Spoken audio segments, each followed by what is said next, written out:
നിന്റെ ഭർത്താവിനെ ഞാനിന്ന് ടൗണിൽ വെച്ച് കണ്ടിരുന്നു. അയാളുടെ കൂടെ ഏതൊരു പെണ്ണും ഉണ്ടായിരുന്നു. രണ്ടുപേരും കൂടി ബൈക്കിൽ കെട്ടിപ്പിടിച്ചിരുന്ന് മുട്ടൂരുമയാണ് പോയത്. ഉറ്റ കൂട്ടുകാരി സ്മിതയുടെ വാക്കുകൾ കേട്ട് രേണുക ഞെട്ടി. സുധിയേട്ടനെ തന്നെയാണോ നീ കണ്ടത്? ആള് മാറിയിട്ടൊന്നുമില്ലല്ലോ അല്ലേ?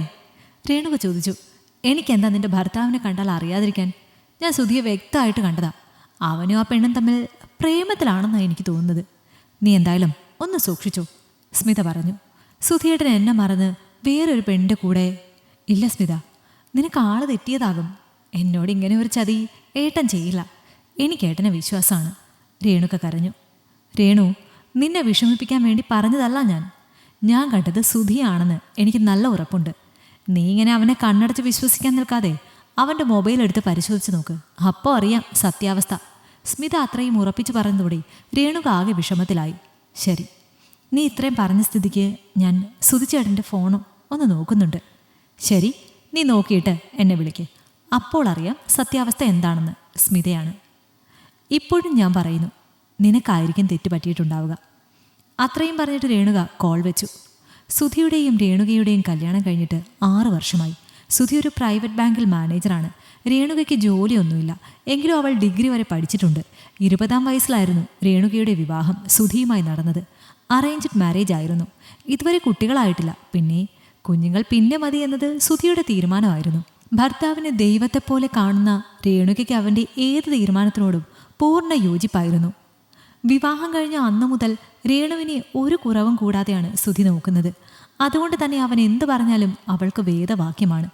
കാര്യങ്ങൾ എങ്ങനെയൊക്കെ ആണെങ്കിലും സ്മിത അത്രയും ഉറപ്പിച്ച് പറഞ്ഞതുകൊണ്ട് അന്ന് വൈകുന്നേരം സുധി വരുമ്പോൾ അവൻ്റെ ഫോൺ എടുത്ത് പരിശോധിച്ച് നോക്കാമെന്ന് രേണുക തീരുമാനിച്ചു.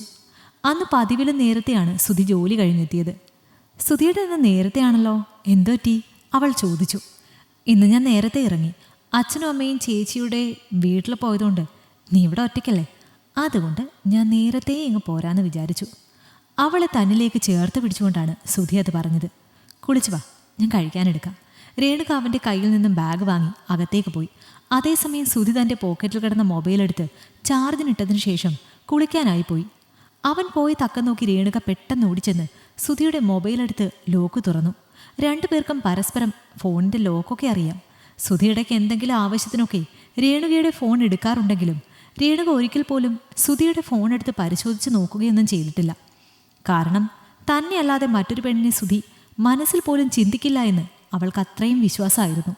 സുധിയുടെ മൊബൈലെടുത്ത് അവൾ ആദ്യം നോക്കിയത് കോൾ ലിസ്റ്റാണ്. അതിലവൾക്ക് അസ്വാഭാവികമായി ഒന്നും കാണാൻ കഴിഞ്ഞില്ല. എന്നാൽ വാട്സപ്പ് എടുത്ത് നോക്കിയപ്പോൾ രേണു എന്ന് സേവ് ചെയ്തിരിക്കുന്ന നമ്പറിൽ നിന്നും ഒരു ലവിൻ്റെ ഇമോജി വന്ന് കിടക്കുന്നത് അവൾ ശ്രദ്ധിച്ചു.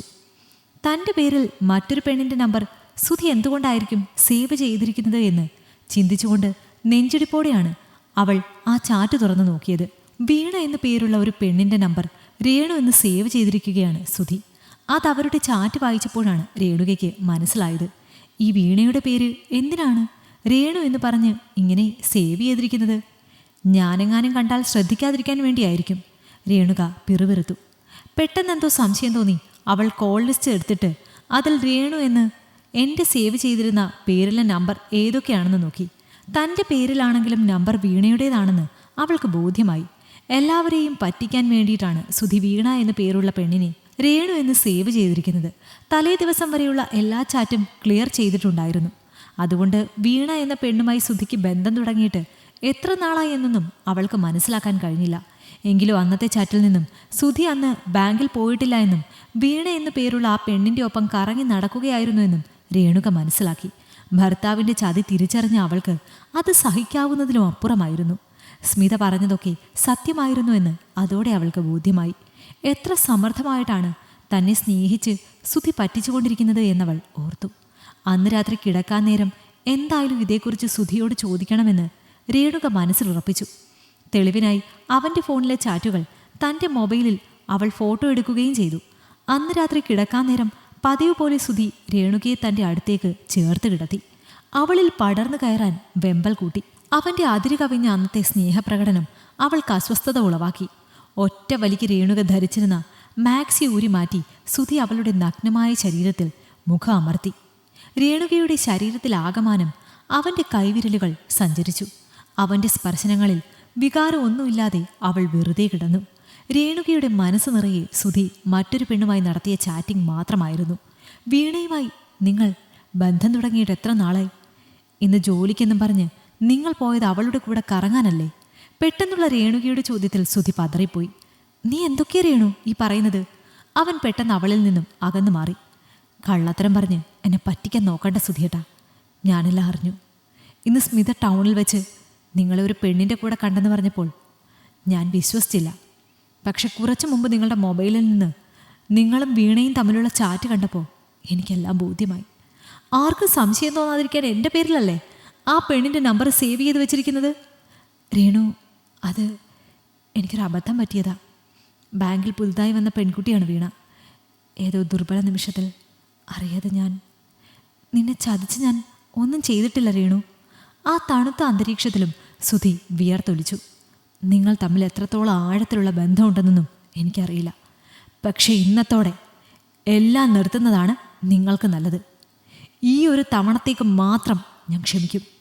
ഇനി ഒരിക്കൽ കൂടി നിങ്ങൾ എന്നെ എന്തെങ്കിലും രീതിയിൽ ചതിച്ചു എന്ന് ഞാൻ അറിഞ്ഞാൽ പിന്നെ ഒരു നിമിഷം പോലും ഞാൻ ഈ വീട്ടിലുണ്ടാവില്ല. നിങ്ങളെ ഞാൻ എന്നെക്കാൾ കൂടുതൽ സ്നേഹിച്ചു പോയത് കൊണ്ട് മാത്രമാണ് ഇപ്പോൾ ക്ഷമിക്കുന്നത്. പക്ഷേ ഇനി ഒരിക്കലും പഴയ സ്നേഹവും വിശ്വാസവും നിങ്ങൾ എന്നിൽ നിന്നും പ്രതീക്ഷിക്കരുത്. നഷ്ടപ്പെട്ട സ്നേഹവും വിശ്വാസവും തിരിച്ചു പിടിക്കേണ്ടത് നിങ്ങളുടെ ഉത്തരവാദിത്തമാണ്. അതിൽ നിങ്ങൾ വിജയിച്ചാൽ മാത്രമേ ഇനി നമുക്ക് പഴയതുപോലെ ജീവിക്കാൻ കഴിയൂ. അതുവരെ നമ്മൾ അന്യരായി ഈ വീട്ടിൽ കഴിയും.